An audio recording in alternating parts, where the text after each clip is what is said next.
रहमान रहीम। आज स्टार्ट करते हैं वीएसए। ये वीएसए का सेकेंड लास्ट हमारा स्ट्रेटजी है साइन ऑफ स्ट्रेंथ। अभी भी हम साइन ऑफ स्ट्रेंथ पढ़ रहे हैं। साइन ऑफ वीकनेस हम आगे जाके पढ़ेंगे, जिसमें हम सेल साइड को देखेंगे। ठीक, अभी हम जिसमें आपका पहला कंडीशन ये है कि market must be in a bullish trend.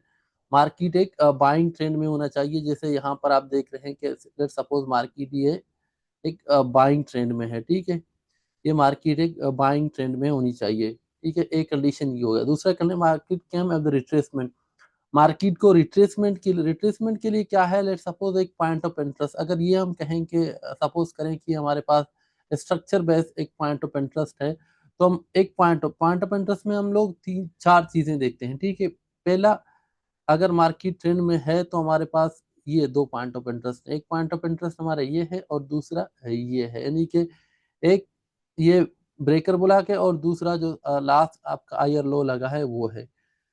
तीस, अ, तीसरा हमारे पास पॉइंट ऑफ इंटरेस्ट है कोई एफईजी ब्रेकर ब्लॉक के साथ, यहाँ कोई एफईजी बने या इस जगह पर कोई एफईजी बने या कोई ऑर्डर ब्लॉक। इन तीनों में से जो भी सिनेरियो हमारे पास बनता है तो हम उसको यूज करके वहां पर अपनी पॉइंट ऑफ इंटरेस्ट इन चारों में से किसी जगह पे लगा। लेकिन क्या है कि market must be sell candle, जो cap candle must be sell candle. आपके पास क्योंकि आप बाइंग देख रहे हैं तो आप जो केप कैंडल देखेंगे क्लाइमेटिक इलेक्शन बार की कैंडल, वो आपके पास एक सेल कैंडल होनी चाहिए। उसकी वॉल्यूम सबसे हाईएस्ट होनी चाहिए। ठीक है, अब इन चारों कंडीशनों को देखते हैं। ये लेट्स सपोज आपके पास, हम अज्यूम करते हैं मार्केट एक बाइंग ट्रेंड में है। ठीक है, ये हमारे पास पहला पॉइंट ऑफ इंटरेस्ट हो गया। अब पॉइंट ऑफ इंटरेस्ट पे आकर हमें एक एक कैंडल मिलता है जिसकी स्प्रेड सबसे हाई होती है। ठीक है, अब आपने क्या करना है, इस कंडीशन में वेट करना है इसका जो लो है वो स्वीप हो। आप इसकी दो ट्रिगर लाइन ड्रॉ कर लेते हैं, एक अपर विक पे एक डाउन विक पे। ठीक है, आपने इसकी दो ट्रिगर लाइन नोट की। ट्रिगर लाइन के बाद आप ये नोट करेंगे कि मार्केट यहाँ से अंदर जाए, मैं भी मार्केट यहाँ पर रेंज करेगी। ठीक है, जब तक मार्केट इसकी अपर साइड को ब्रेक करके मोमेंटम कैंडल क्या होता है, जिसके अपसाइड पर कोई विक ना हो या विक बहुत छोटा हो, उसके साथ ब्रेक नहीं करता तो आपने वेट करना है। ठीक है, पहली कंडीशन ये है कि ये यहाँ से अगर आपको ब्रेकर ब्लॉक के साथ इसकी अपर विक पे आके यहाँ पर आपको मोमेंटम कैंडल मिलता है तो आप यहाँ से अपनी सेल ले सकते हैं। लेकिन यहाँ आपका जो एसएल होगा इसकी डाउन पे होगा और आपका जो प्लस टीपी होगा ये आपका लास्ट स्विंग आई होगा, और आप इसको क्योंकि ट्रेंड के साथ ले रहे हैं तो आप इसको होल्ड कर सकते हैं। उसके बाद क्या होता है कि मार्केट कभी कभी वापस नीचे आती है। जब वापस दोबारा आएगा तो मार्केट मोस्टली आपको इस एरिया पर जहां पर कोई ऑर्डर ब्लॉक या कोई आपके पास एफयूजी बना होगा वहां आपको सिग्नल देती है, तो वहां आपने दोबारा सेल करनी है, तो वहां से आपका जो टीपी है, सॉरी एसएल है, वो छोटा हो जाएगा। तो आपका मेन एंट्री फिर इस दोबारा जब मार्केट आती है उसी एरिया में बनता है। ठीक है, तो अभी इसको हम रियल मार्केट में जाके देखते हैं कि ये किस तरह से काम करता है। ठीक है, पॉइंट ऑफ इंटरेस्ट है। ठीक है, ये हमारे पास एक पॉइंट ऑफ इंटरेस्ट है। पॉइंट ऑफ इंटरेस्ट पे मार्केट में ये हमारे पास केप का कैंडल बन गया। केप की कैंडल के बाद आप देखें ये इसकी ये तीन दफा इसकी लो स्वीप हो गई। ठीक, केप का कैंडल हमारे पास कौन सा है, हमारे पास इनमें सबसे अभी आईएस जो लो में आ रहे हैं ये वाले कैंडल, ये सारे ही केप के कैंडल बन रहे हैं, लेकिन इनमें सबसे आईएस कैंडल ये बन रहा है।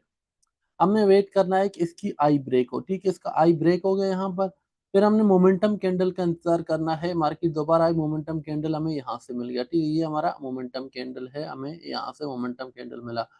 अब आप ये नोट करें कि मोमेंटम कैंडल के बाद आपका जो लास्ट स्विंग आई होगा, ये आपका लास्ट स्विंग आई है, ये आपकी प्रॉपर टारगेट हो गया। ठीक है, इसी तरह से अगर हम एक और केप की कैंडल हमारे पास बन रहा है, आप ये देखें यहाँ पर एक एडन ऑर्डर ब्लॉक है, इस ऑर्डर ब्लॉक के साथ ये हमारा बन गया, केप के कैंडल में मिला। केप कैंडल के बाद ये जो है इसकी लो स्वीप होगी।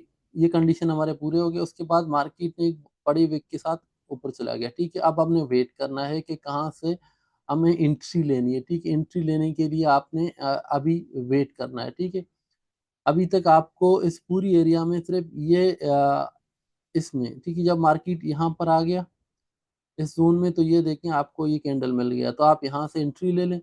ये देखिए यहाँ तक आपको 1:1 का रेशो मिल गया। इसके बाद मार्केट दोबारा आई, इसका मजीद लो स्वीप हो गया। ठीक है, उससे बड़ी क्लाइमेटिक इलेक्शन बार बनी। ये हमारी टाइप 1 की जो हमने पढ़ा था सबसे पहले हाईएस्ट जो एक्यूरेसी रेट वाला हमारा कैप था, वो वाला कैप बन गया। उसके बाद देखें मार्केट आपके पास कहाँ तक चला गया।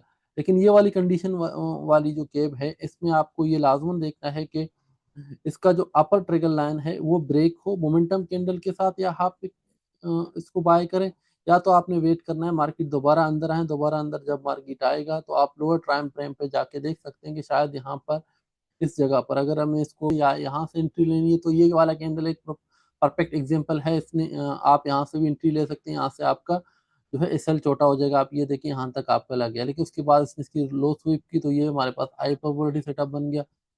इसकी ब्रेकआउट पे तो हम एंट्री ले सकते हैं। अभी तो देखिए मार्केट यहाँ से भी मार्केट ने कितना पिप्स आपको आइडिया है, लेकिन ये आपने इसकी ये कंडीशन आपने देख, इसका लो स्वीप होना चाहिए। लो स्वीप होने के बाद मार्केट एक मर्तबा अगर पहली दफा आपको जो है एक ब्रेकआउट कैंडल देती है, तो आप ब्रेकआउट कैंडल के साथ एंटर हो सकते हैं। इसका नीचे जो विक का लो है वो आप कैसे लोगा, ठीक है। 1 to 1 की रेशो पे जब आते हैं तो आपने अपनी ट्रेड को कम से कम 60-70% क्लोज करना पड़ता है, ठीक है। उसके बाद आप अपनी 1 to 1 रेशो पर हमेशा एक अच्छी प्रॉफिट कर लें, ठीक है। उसके बाद आप इसको ब्रेक इवन के साथ होल्ड कर सकते हैं।